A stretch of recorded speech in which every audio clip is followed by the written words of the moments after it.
a glass frog.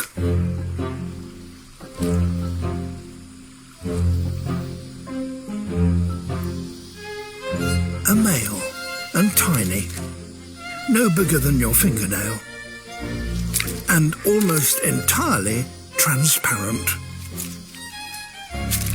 as he needs to be. Almost everything that walks past here could eat him, even a cricket.